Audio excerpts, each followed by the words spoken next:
I'm explaining a film from 2020 titled The Banker. Spoilers ahead. Enjoy the content.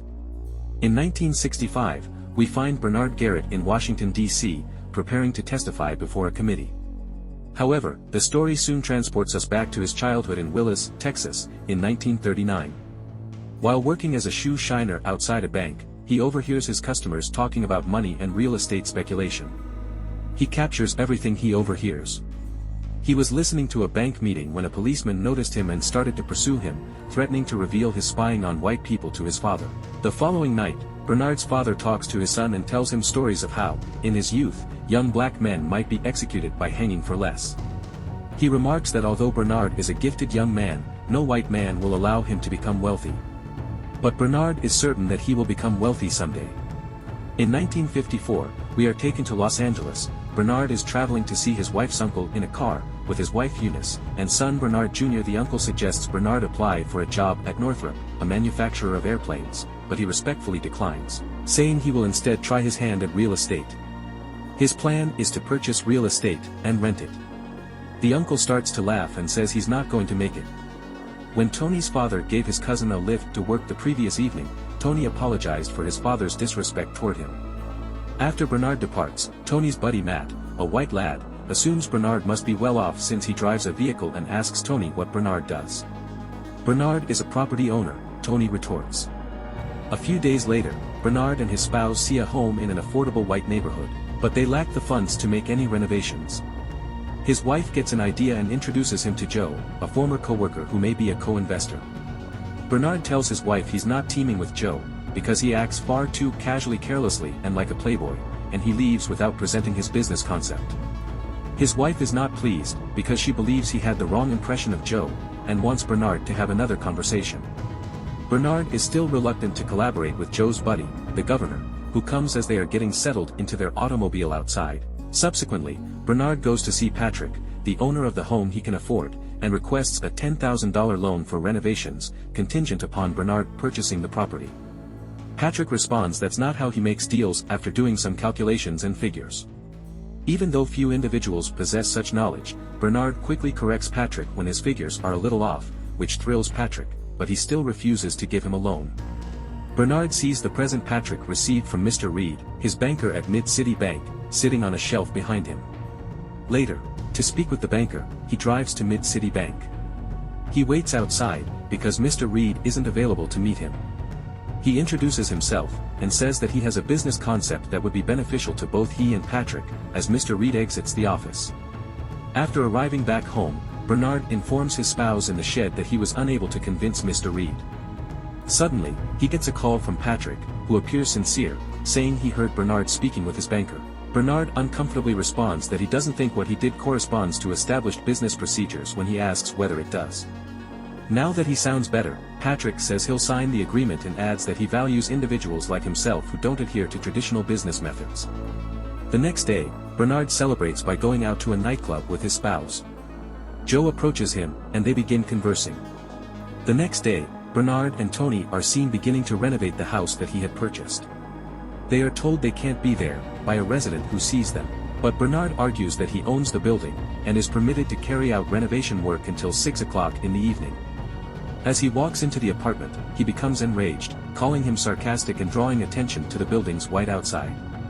Matt arrives to help with the remodeling. When Bernard asks Matt if he feels comfortable working for him, he replies that he has done so his whole life.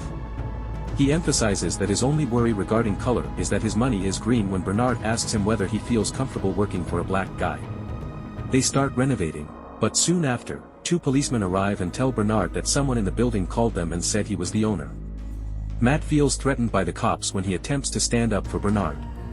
The 2 cops tell Bernard he needs to treat his tenants with greater respect, as he picks up the paperwork, verifying his ownership.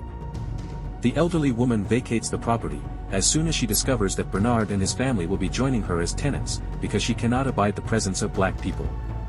Other slightly wealthier black families move in over the next few days, and soon the property is completely leased. After noticing Bernard's success and real estate talent, Patrick proposes a 50-50 partnership to buy more rental properties. Bernard happily accepts, believing that by having Patrick represent the company, he would be able to expand more rapidly. With furnishing and remodeling help from Matt, Tony and Bernard's wife, the two purchase and refurbish ever finer homes. One day, Bernard brings his wife to a big home and asks what kind of furnishings the house needs. When he suddenly tells her that this is their new home, she is astonished and overjoyed. A few months later, Patrick is found dead in his bed. Afterwards, Patrick's wife strikes a deal with Bernard, giving him 25% of all the properties they had bought together. Although Bernard finds it ludicrous, he has little choice except to accept the 25%, or receive nothing, because his name is not on any paperwork. Bernard approaches Mr. Reed, to see if there's any chance he can assist him, but he refuses to even meet. Bernard suddenly has an idea and approaches Joe, who he now recognizes as the owner of 18 rental homes, and suggests they create a cooperative business. They might be able to buy the banker's building if they cooperate. The 12 banks who rent out the premises will have to wait before rejecting their loan requests going forward. Once their loan applications are approved, they will be able to grow faster and start buying more homes in communities that are exclusively home to white people. Joe says he's really brazen, but considering that they're black, he wonders why anyone would want to sell their properties to them.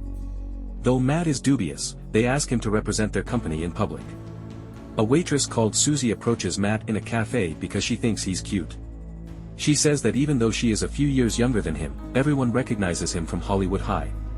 He responds that he is thinking about a new job. She is impressed when Matt explains that the position is really a partnership in real estate investing. His attitude immediately improves, and he returns to see Bernard and Joe, announcing he will gladly accept the position. Joe teaches Matt how to play golf, since Matt needs to impress the bank's property owner. Bernard meets Donald, a previous customer of Joe's who is prepared to provide them with up to $2 million in financing so they may simultaneously purchase the bank property.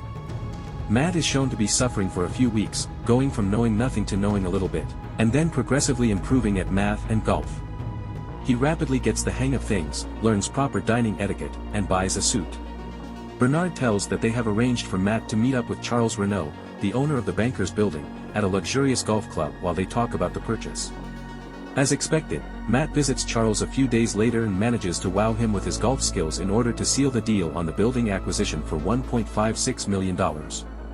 Following their celebration of their purchase, they cultivate positive connections with the lenders. More and more upscale homes in white-only areas are purchased by them. Susie and Matt get married. Eventually, the trio are real estate moguls, ending up meeting the U.S. Vice President, who came by the banker's building. When they visit Bernard's father in Texas a few years later, the father expresses to Bernard his pride in him. While strolling with his kid, Bernard spots the Mainland Bank, where many years ago he had washed the shoes of affluent folks. He expresses to Joe his desire to buy the bank. Joe says it's impossible for black business owners to manage a bank in Texas because the state's attitudes toward black entrepreneurs are even more racist. Bernard, however, is positive that they use Matt as a front, just like they did with the banker's building. When Joe finds out that there's a big market that's unexplored since black people can't borrow money from banks, he reluctantly agrees to partner. Later, Matt is able to purchase it, leaving the former owner Florence with a 20% ownership stake. They quickly start subtly allowing credit-worthy black folks to borrow, tripling the amount of loans they take. As a result, some black families are able to purchase nicer homes, and other black entrepreneurs are able to boost the profits of their companies. 3 months later, Florence and the bank CEO find out all of a sudden that loans are being given to African Americans. He approaches them, threatening a bank run should anybody discover this, and takes out a piece of paper. The Treasury Department is planning to investigate in a month due to anonymous allegations about an excessive amount of dangerous loans. Matt presents Joe and Bernard with a solution to the problem. He continues by saying that they can buy another little bank, which he can run personally, and divide the loans they have made between the two institutions. By taking this action, the likelihood of the government closing them down for making excessive loans is significantly reduced. Joe and Bernard believe it is a bad idea. Matt expresses his gratitude for everything they have taught him, but warns that if he is not given the chance to join them as a partner and an owner, he will cease helping them.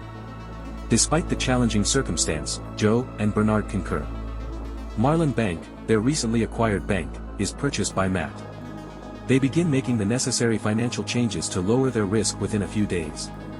One morning, a federal bank examiner stops into Marlin Bank and tells Matt he will be back in an hour to look at the master files. Matt phones Bernard immediately, who informs his wife that Matt is in trouble and that he must personally attend the appointment with the examiner to prevent Matt from making the impossible error. Bernard pretends to clean as Matt and the examiner meet, but the examiner shuts the door since they are talking about classified information. When Bernard can hear no more, he turns away. As Matt begins to get into trouble, he excuses himself to check some files, and goes outside to ask the others for assistance. They offer him some guidance, but it is ineffective, because the examiner identifies other problematic loans on their books. The group decides that Joe and Bernard must contribute $300,000 of their own funds to pay off the bank's defaulted loans. Joe receives a call from his lawyer, Donald, a few days later, telling him that Mainland Bank has taken over $300,000 in bad debt from Marlin Bank. Joe and Bernard, having just learned of the news, rush to Mainland Bank and demand of Matt, in a furious manner, what he is doing since buying subprime loans is fraud. Bernard pleads with Matt to get out the books right now so that Joe may make the necessary corrections. However, at that very moment, federal agents arrive and announce that Mainland's banking license has been stopped by the Treasury Department. They yell at Matt, tell everyone to get out, and announce that the bank is closed until further notice. When they step outside, Joe and Bernard are taken into custody by the FBI. Later, in Washington, D.C., a lawyer informs them that although all of the state banking charges against them have been dismissed, there are still federal charges against them, concerning loose rules in banking, which have to do with Joe's and Bernard's allegations. If they concentrate on that, they may make this a political issue and force the dismissal of the federal accusations as well. In the meanwhile, Matt faces consequences for his dishonest handling of the bank situation. He is offered the option of pleading in court that Joe and Bernard were the only ones at fault in getting out of jail, or he may take 50 years in prison. After considering it for a while, he testifies in court and states that Joe and Bernard recruited him, gave him direction, and gave him instructions on how to handle the loans and money transfers. Bernard is left with two choices. If he accepted the immunity offer, he would go free, or he would acknowledge what Matt had said that he had profited from lax rules to enrich himself. Or, he can reject, and say whatever he likes, the court will determine whether he is lying. Eunice and Bernard later wander outside. He asserts that it was definitely too soon for two black people to own a bank in Texas, but his wife argues that given the way it brings these concerns to light, it may have actually been the appropriate time. Entering the tribunal, Bernard asserts in his evidence that all men are created equal, a lofty concept not yet fulfilled in the founding documents of the country. He stands up and says that a man is not part of the American dream if he cannot get a loan, build a company, accumulate wealth, or purchase a home. Despite constant warnings that he may lose his immunity, he persists in doing this. After imposing a 3-year jail term on Joe and Bernard, the federal government seizes all of their possessions, including their personal money and all 177 owned buildings, and asks rhetorically, how can so many black people just be excluded from the American dream? After prison time, Eunice protests that they don't have any home. Bernard shares a secret. The day before Matt gave his testimony, Matt called him and told about 50 years prison time threat if he didn't blame them for everything. He instructed Matt to purchase 2 residences for him and Joe in the Bahamas, as the government had not yet seized their wealth. When Eunice finds out this, she is overjoyed. Congress approved the Fair Housing Act of 1968, ending the long-standing racial issues with real estate sales and rents, 3 years after they testified. Thanks for watching the recap. If you enjoyed it, please like, share, comment, and subscribe. Your support means a lot. Hope to see you next time.